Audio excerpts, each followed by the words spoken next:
반갑습니다. 오늘은 아이를 낳은 여인에 대한 규례에 대해서 말씀드리겠습니다.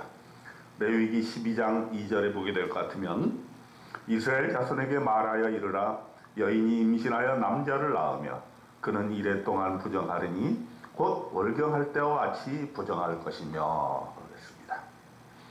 여인이 아이를 낳았을 때 어떻게 해야 하는지 여인에 대한 규례를 말씀하고 있는 것입니다. 우선 남자아이를 생산하게 되면 1회 동안 부정합니다. 그리고 8째 날이 되면 그 아이의 포피를 베어야 합니다. 즉 할례 예식이죠. 이 유대인은 할례 받은 것을 유대인의 구별된 특징으로 이렇게 말하고 있습니다. 그런데 신약성서에서 바울은 율법과 할례를 구원에 포함시킬 것인가를 놓고 논쟁을 많이 하고 있죠. 율법과 할례는 다만 유대인의 문화적인 종교적 소산이지 그리스도의 복음과는 상관이 없다는 것이 바울의 생각이었습니다.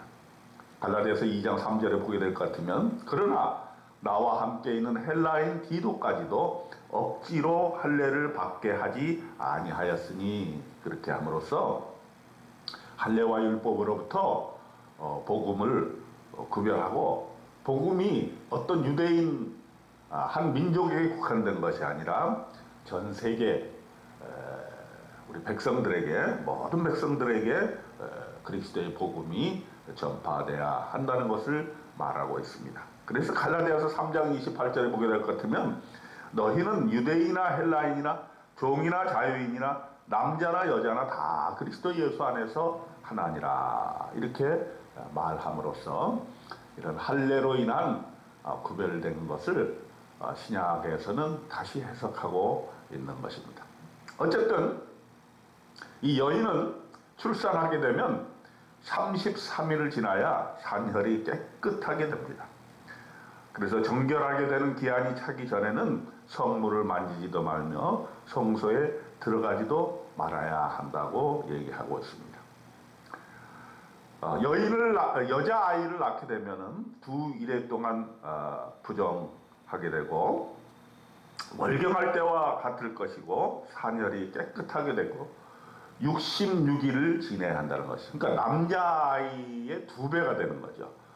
아들을 낳게 되면은 한 40일 동안 보호를 받게 되고 여자아이를 낳게 되면 거의 2배인 80일 동안 구별을 받게 되는 것입니다.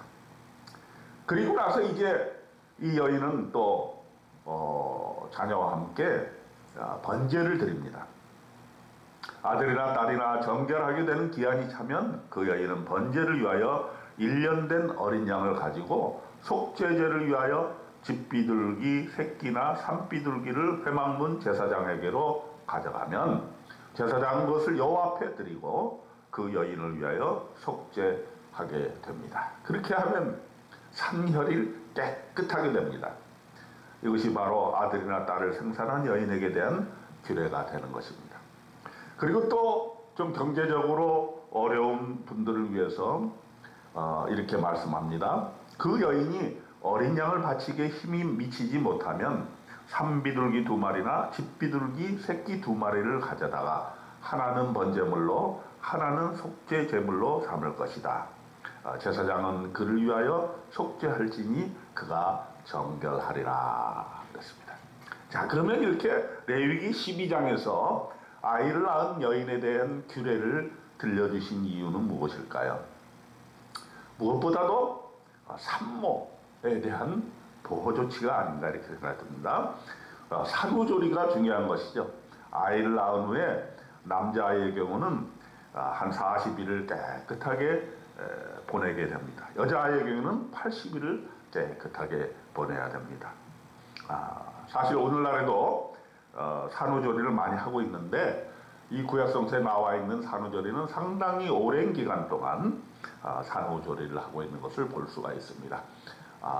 참으로 위생적인 것이죠. 그리고 여인과 아이를 보호하는 그러한 또 전염병도 예방하는 그러한 귀한 조처라 할 수가 있겠습니다. 그리고 또한 이렇게 산후조리를 할 뿐만 아니라 제사를 통해서 죄를 사하는 그러한 의식도 갖게 됩니다. 제사를 통해서 속죄하여 산모나 아이의 거룩함을 이루게 하는 것도 상당히 우리가 중요하게 보아야 되는 것입니다. 즉 우리가 인간으로 태어나서 아이가 태어났을 때에 산모와 아기를 하나님께 드림으로써 인생의 새 출발, 태어나면서부터 있게 되는 우리의 원죄를 하나님 앞에 속죄하는 그런 의미가 있는 것입니다. 오늘날 우리나라는 특히 산모와 그 출산한 아이에 대한 그러한 관심이 더 중요한 시기가 되었습니다. 이 세상의 모든 산모와 아이들이 정말 건강하고 또 아이를 낳는 것이 생육하고 번성하라는 하나님의 축복이라는 사실을 깨달아 알아야 되는 것입니다. 그래서 여인에 대한 이러한 규례는 여인에 대한 최고의 보호 조치이고 또 그 산모에 대한 존중이고 또 아이의 출산에 대한 그 축복을 말씀해 주고 있는 것입니다. 우리 대한민국이 세계 최저의 출생률을 기록하고 있는데 하나님의 도우심으로 말미암아 이러한 출생의 산모와 어린아이의 이런 놀라운 축복에 하나님의 은혜가 우리나라에 있게 되기를 주님의 이름으로 축원드립니다. 아멘.